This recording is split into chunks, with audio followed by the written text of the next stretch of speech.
Assalamualaikum and greetings to Dr. Chu. Before I proceed with my presentation, I would like to introduce myself. My name is Mohd Azman bin Osman, and today I'm going to talk about Indonesia. Ladies and gentlemen, very shortly we'll be ready for departure, so all your mobile phones and electronic devices should be switched off. Please make sure your seatbelt is not fastened and do make yourself comfortable. Thank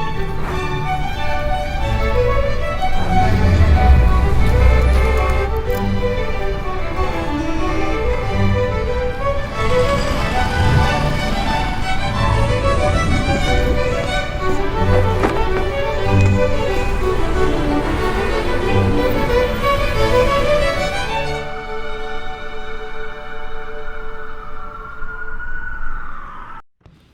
Indonesia, a diverse archipelago in southern Asia, stands as a prominent player on the global economic stage. According to Coface, which is a website belonging to the French company Coface, it's very useful to know the country's business climate of each country. So based on Coface, Indonesia country is at A4 level, and the business climate is also A4 level. Indonesia has a total of 274.9 million population in 2022, while for the GDP per capita is 4,798.0. Next is based on the other website, which is WITS, World Integrated Trade Solution. Indonesia Trade Summary in 2021.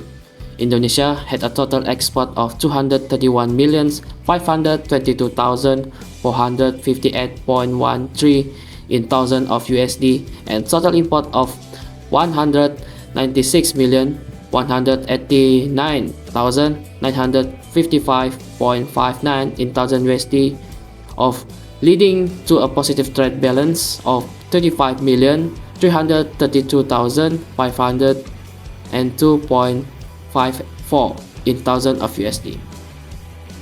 The effective applied tariff wage average custom duty for Indonesia is 1.83%, and the most favored nation MFN with average tariff is 5.65%. The trade growth is 18.65% compared to the world growth of 12.59%. GDP of Indonesia is 1,186,505,455,720.81 in current of USD. Indonesia service export is 13,951,271,376.21 in BOP, current in USD.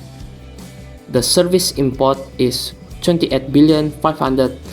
28,549,785,477.57 in BOP, current in USD. Indonesia export of goods and services as percentage of GDP is 21.41%, and the import of goods and services of percentage of GDP is 18.79%. Next is the overall export and import of Indonesia in 2021. The total value of export FOB was 231,552 million.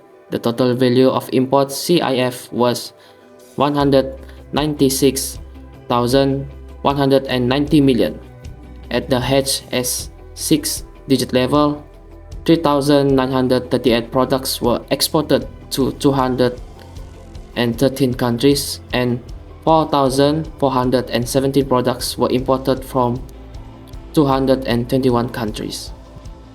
Indonesia top 5 export partner in 2021 are China, United States, Japan, India, and Malaysia. While for the top 5 import partners in 2021 is number 1 is China, Singapore, Japan, US, and also Malaysia.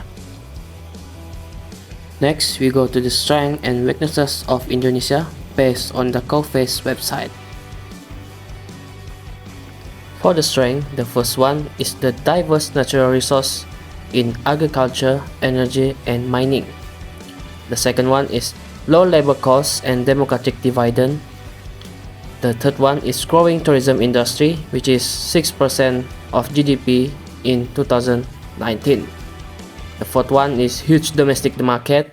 The fifth, foreign bonds rated investment grade by the three main rating agencies. The sixth one is the exchange rate flexibility. The last one, diverse natural resources in agriculture, energy and mining. For the weaknesses, the first one is large infrastructure investment gap or low fiscal revenues, which is only 12% of GDP. Second one is exposure to shift in Chinese demand. The third one is market fragmentation, extend archipelago with numerous islands and ethnic diversity potentially leading to unrest in Papua. The fourth one is highly exposed to natural disaster, volcanic eruption, hurricanes and earthquakes. The fifth one is the presence, corruption and lack of transparency. The last one, dependency on raw materials export, which is only 20% of total export.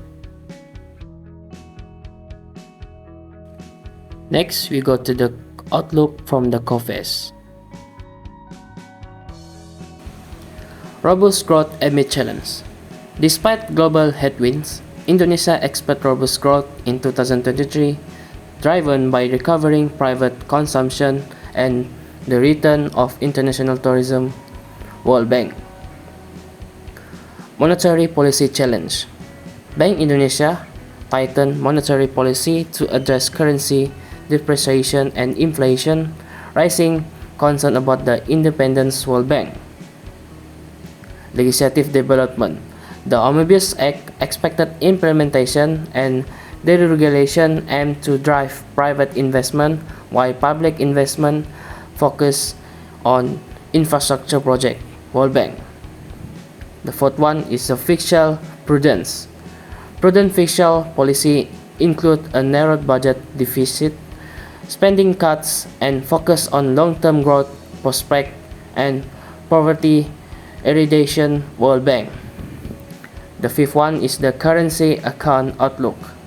The current account is expected to swing to a slight deficit in 2023 with a narrowing trade surplus, the widening primary income balance. World Bank. The last one is the political transition. President Jokowi's second term concludes in 2024 with potential political uncertainties as coalition parties may announce their candidates. So these are the terms that you should be look when you try to invest in Indonesia. That is all I can talk about Indonesia. Hope it can help you. Thank you.